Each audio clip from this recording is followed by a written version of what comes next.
Hola amigas y amigos de Poesía Necesaria, volvemos a encontrarnos. Es el mes de julio, el último día del mes de julio y estamos ya a punto de cambiar la hoja del calendario.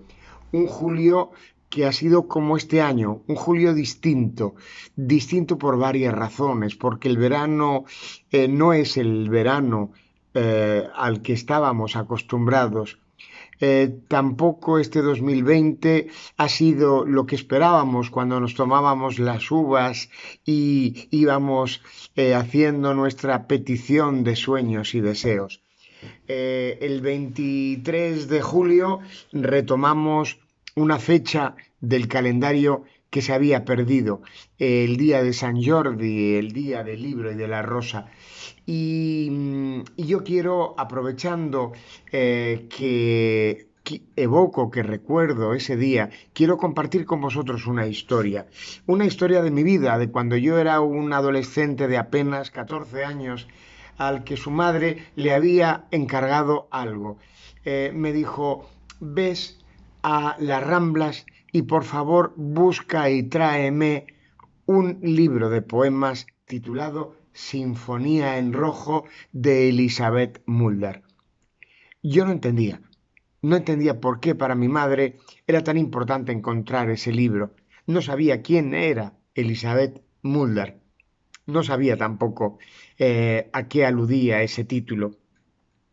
Cuando llegué a las Ramblas, fui pasando parada por parada, preguntando a libreros y nadie conocía el libro de Sinfonía en Rojo y menos quién era la autora Elizabeth Mulder.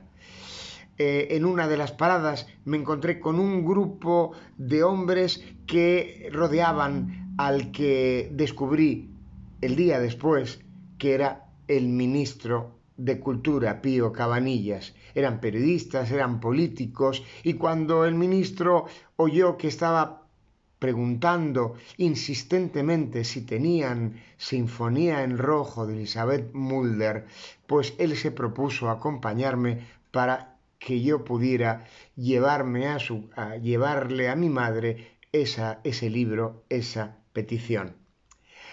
Al final, ni con el ministro encontramos Sinfonía en Rojo. Él me dedicó un libro de aventuras de un hombre en una isla. Evidentemente era Robinson Crusoe. Años después descubriría ese libro de esa autora que se titulaba El hombre que acabó en las islas. Era esa misma autora, Elizabeth Mulder. Muchas de las escritoras de la generación del 27 tienen menciones o títulos que o giran o tratan sobre el tema de la soledad, sobre el tema de la introspección y también sobre el tema de las islas.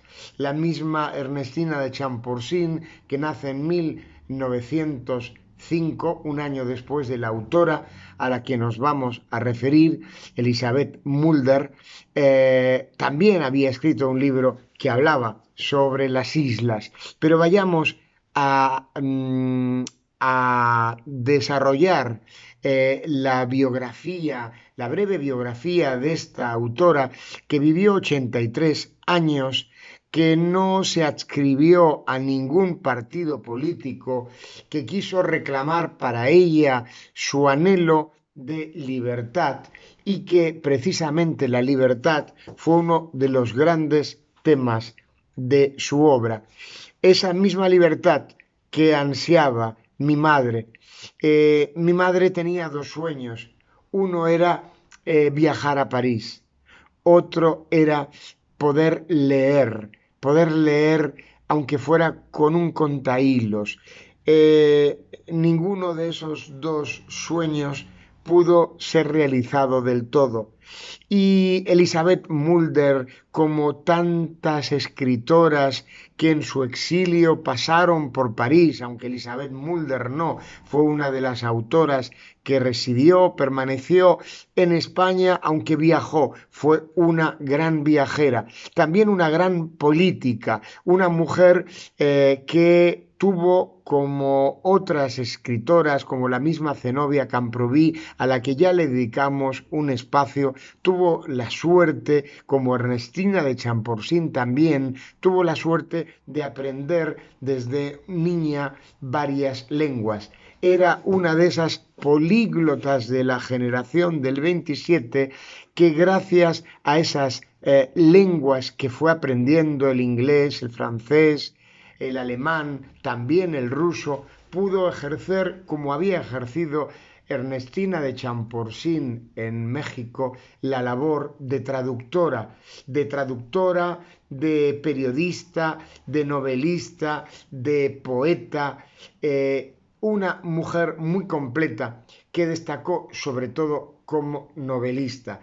Historia de Java fue ese libro que Manuel Azaña quiso llevarse cuando emprendía el camino del exilio. Se cuenta que se había olvidado este libro en Madrid y que encargó a un motorista que fuera a la torre de Pedralbes donde residía Elizabeth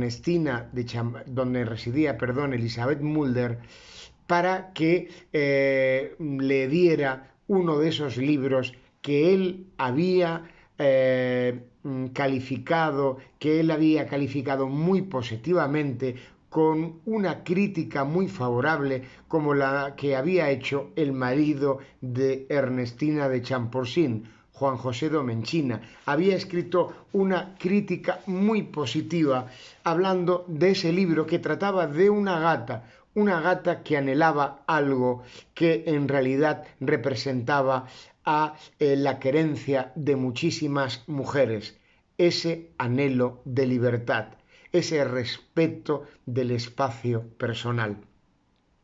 Mulder había dicho Juan Manuel Prada, que había estudiado su obra y que quiso recuperar Sinfonía en Rojo, este libro del cual al final de esta entrada haré un último comentario. Mulder era, decía, un espíritu libre, inclasificable, que no se atuvo a convencionalismos y que llevó a su obra sus principios de vida con una coherencia inaudita.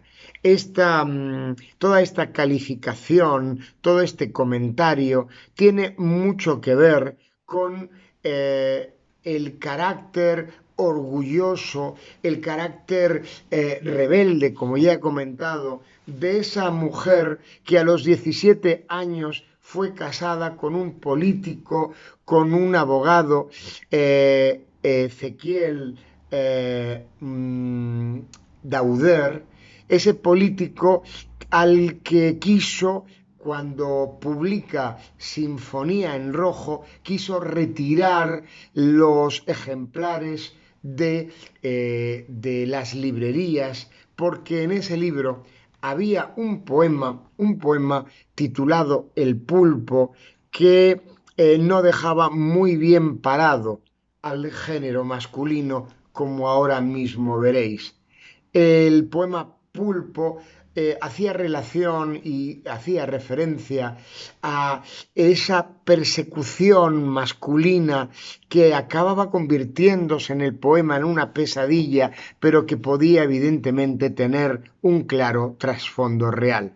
Este poema decía así: una noche soñé que un pulpo me quería, o la indecible angustia de aquella aberración.